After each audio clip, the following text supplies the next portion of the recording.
Immunity ಬೂಸ್ಟ್ ಮಾಡ್ಕೊಳ್ಳೋದಕ್ಕೆ ಒಂದು ಸೂಪ್ನ try ಮಾಡ್ತಿದ್ದೀನಿ. ಹೇಗೆ ಮಾಡೋದು ಏನೆಲ್ಲ ಬೇಕು ಅಂತ ನೋಡೋಣ. ಫಸ್ಟಿಗೆ ನಾನು ನುಗ್ಗೆಕಾಯಿನ ಕುಕ್ಕರಲ್ಲಿ ಒಂದು 3-4 ವಿಷಲ್ ಬೇಯಿಸ್ಕೊಂಡಿದ್ದೀನಿ. ಈಗ ಬೇಯಿಸ್ಕೊಂಡಿದ್ದಾದಮೇಲೆ ನೀಟಾಗಿ ಸ್ಮ್ಯಾಶ್ನ ಮಾಡ್ಕೊತಾ ಇದ್ದೀನಿ. ನೀವು ನುಗ್ಗೆಕಾಯಿನ ಮಿಕ್ಸಿ ಕೂಡ ಮಾಡ್ಕೊಂಡು ಆಮೇಲೆ ಅದನ್ನು ಏನು ಸೋಸ್ಕೋಬೋದು.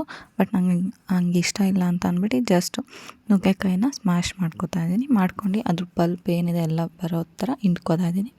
ಇದಾದಮೇಲೆ ನಾನಿವಾಗ ಒಂದು ಬಾಣಲಿನ ಬಿಸಿಗೆ ಇಟ್ಕೊಂಡಿದ್ದೀನಿ. ಬಾಣಲಿ ಬಿಸಿ ಆದಮೇಲೆ 1-2 ಟೇಬಲ್ ಸ್ಪೂನ್ ಆಯಿಲ್ನ ಹಾಕ್ಕೊಂಡಿದ್ದೀನಿ. ಆಯಿಲ್ ಬಿಸಿ ಆದಮೇಲೆ ನಾನಲ್ಲಿ ಒಂದು ಬೆಳ್ಳುಳ್ಳಿ ಹಾಗೆ ಒಂದು ಅರ್ಧಕ್ಕಿಂತ ಸಣ್ಣ ಇಂಚು ಶುಂಠಿನ ಫೈನ್ ಚಾಪ್ನ ಮಾಡ್ಕೊಂಡಿದ್ದೀನಿ. ಹಾಗೆ ಒಂದು ಹಸಿಮೆಣಸನ್ನು ಫೈನ್ ಚಾಪ್ನ ಮಾಡ್ಕೊಂಡು ನೀಟಾಗಿ ಎಣ್ಣೆಯಲ್ಲಿ ಫ್ರೈ ಮಾಡ್ಕೊತಾಯಿದ್ದೀನಿ. ಹೇಗೆ ಅಂದರೆ ಆ ಒಂದು ಸ್ಮೆಲ್ಲೇ ಫುಲ್ ಡಿಫ್ರೆಂಟಾಗಿ ಬರಬೇಕು. ಅದು ಮೂರೂ ಎಣ್ಣೆಯಲ್ಲಿ ಫ್ರೈ ಆದಮೇಲೆ ಹಾಗೆ ಒಂದು ಚಿಟಿಕೆ ಅರಶಿನದ ಪುಡಿನ ಹಾಕ್ಕೋತಾ ಇದ್ದೀನಿ. ಇದಿಷ್ಟನ್ನು ಫ್ರೈ ಆದಮೇಲೆ ನಾವು ಏನು ನುಗ್ಗೆಕಾಯಿನ ಸೋಸ್ಕೊಂಡು ಎತ್ತಿಟ್ಕೊಂಡಿದ್ವಲ್ಲ ಆ ಒಂದು ನೀರನ್ನು ನಾನಿವಾಗ ಈ ಒಗ್ಗರಣೆಗೆ ಹಾಕ್ಕೋತಾ ಇದ್ದೀನಿ.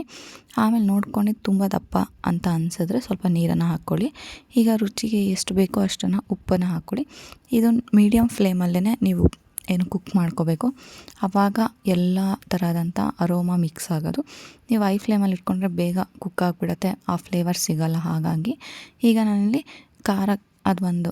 ಖಾರ ಸ್ಪೈಸಿನೆಸ್ ಬೇಕಲ್ಲ, ಅದಕ್ಕೆ ಪೆಪ್ಪರ್ ಪೌಡರ್ನ ಒಂದು ಅರ್ಧ ಟೇಬಲ್ ಸ್ಪೂನ್ಗಿಂತ ಸ್ವಲ್ಪ ಕಮ್ಮಿ ಹಾಕ್ಕೊಂಡಿದ್ದೀನಿ. ಈಗ ಇದು ಒಂದು ಕುದಿ ಬಂದರೆ ಸಾಕು. ಈಗ ಕುದಿ ಬಂದು ಇನ್ನೇನು ಆಫ್ ಮಾಡ್ತೀವಿ ಗ್ಯಾಸ್ ಅನ್ನುವಾಗ ಕೊತ್ತಂಬರಿ ಸೊಪ್ಪನ್ನ ಹಾಕ್ಕೊಂಡ್ರೆ ಒಂದು ರುಚಿಕರವಾದಂಥ ಏನು ಈ ಗಂಟ್ಲು ಎಲ್ಲ ಕೆಟ್ಟಿರುತ್ತಲ್ಲ ಆವಾಗ ಈ ಸೂಪ್ ಪರ್ಫೆಕ್ಟ್ ಅಂತ ಹೇಳ್ಬೋದು. ಈವ್ನಿಂಗಿಗೂ ಚೆನ್ನಾಗಿರುತ್ತೆ. ಈ ಒಂದು ನುಗ್ಗೆಕಾಯಿನ ಸೂಪು ನಿಮಗೆಲ್ಲ ಇಷ್ಟ ಆಗಿದೆ ಅಂದ್ಕೊಂಡು, ಇಷ್ಟ ಆಗಿದ್ರೆ ಲೈಕ್ ಮಾಡಿ, ಕಮೆಂಟ್ ಮಾಡಿ, ಶೇರ್ ಮಾಡಿ. ಇನ್ನು ಯಾರು ನನ್ನ ಚಾನಲ್ನ ಸಬ್ ಮಾಡ್ಕೊಂಡಿಲ್ಲ ಸಬ್ ಮಾಡ್ಕೊಳ್ಳಿ. ನಿಮ್ಮ ಫ್ಯಾಮಿಲಿ ಫ್ರೆಂಡ್ಸ್ಗೂ ಕೂಡ ಶೇರ್ ಮಾಡಿ. ಇದೇ ಥರ ವೀಡಿಯೋಸ್ಗೆ ನನ್ನ ಚಾನಲ್ನ ನೋಡ್ತಾ ಇರಿ, ಸಪೋರ್ಟ್ ಮಾಡಿ. Thank you.